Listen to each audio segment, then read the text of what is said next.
teacher Janelle. This video is going to teach you how to form yes-no questions using simple sentences or simple statements. Based on simple statements or based on statements, how do you transform them into a yes or no question?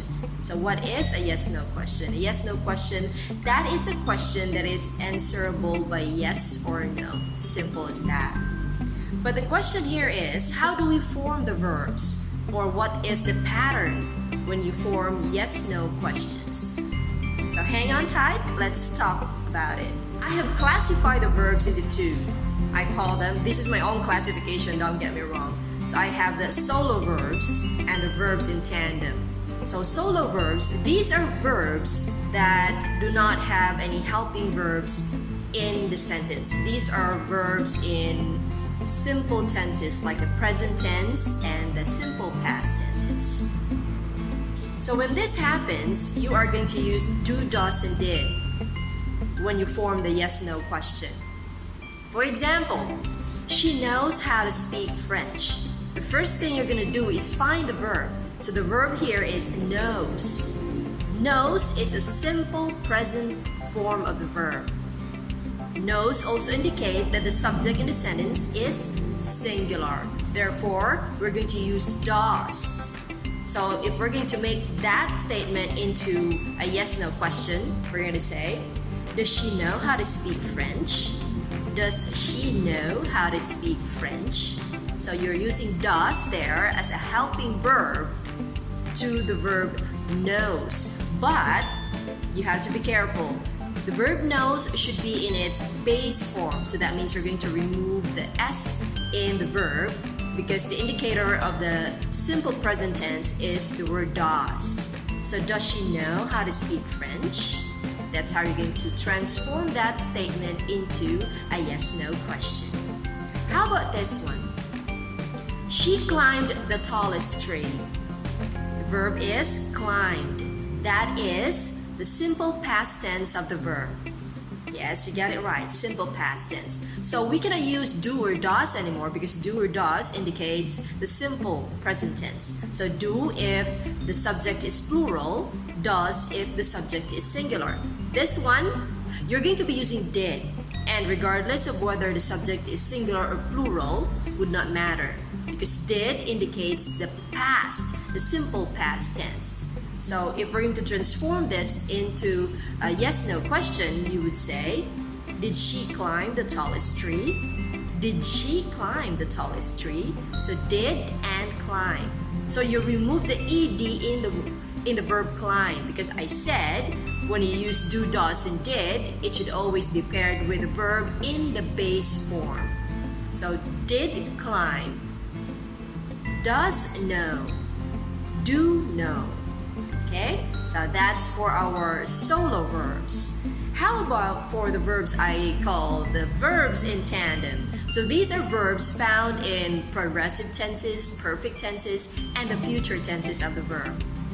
So actually for me, this one is a bit simpler compared to the solo verbs because what we're gonna deal with here is only the rearrangement of the patterns. Rearrangement, all right?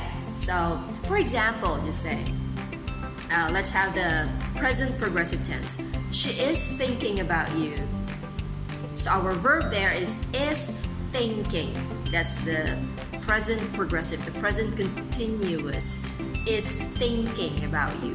If you're gonna change that into a yes-no question, you just have to say, is she thinking about you? Who knows? Is she thinking about you? So what is happening? You just rearranged is thinking.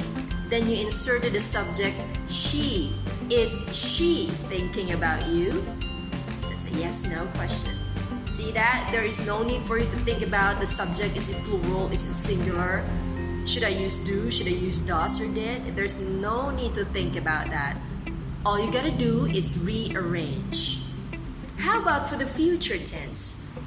Regardless of whether it is progressive or perfect, it doesn't matter. She will be here soon. So our future tense there, our future form of the verb is will be. So if we're going to rearrange that to form the yes-no question, all you gotta say is, will he be here soon? Will he be here soon? So there you go again. So you put the subject in between the verbs. Will she be here soon? Okay, so that's the rearrangement, and you got a new pattern, right? How about for a perfect tense? Perfect tense, and this time the one I'm gonna give you is a bit a negative statement. So let's say she has not come yet. She has not come yet.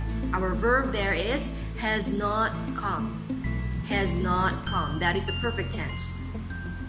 Present perfect tense of the verb. So if you're going to rearrange that to form a yes/no question, you're going to insert the subject in between the verbs. You just have to say, has she not come yet?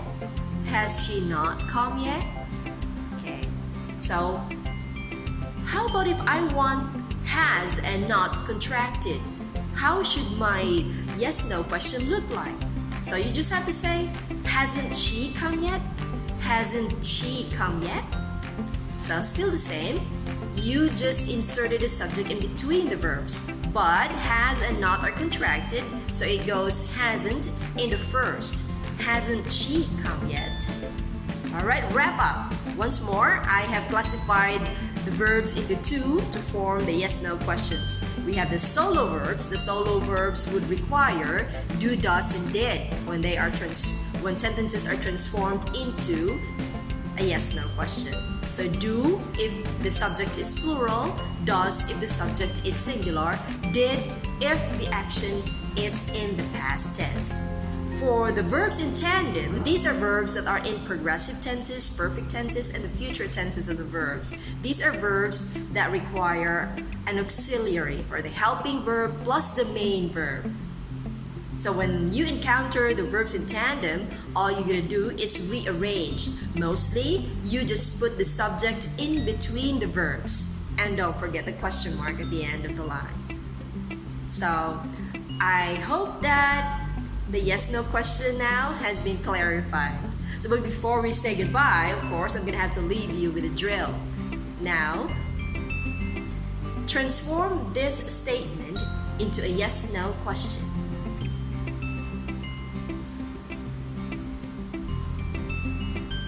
Here's the answer. Let's try another one. Here's the answer. Alright folks, so that's been our yes/no question encounter for this video. I hope that our walk in this path is going to be smooth sailing. So see you in my next videos. Ta-ta for now!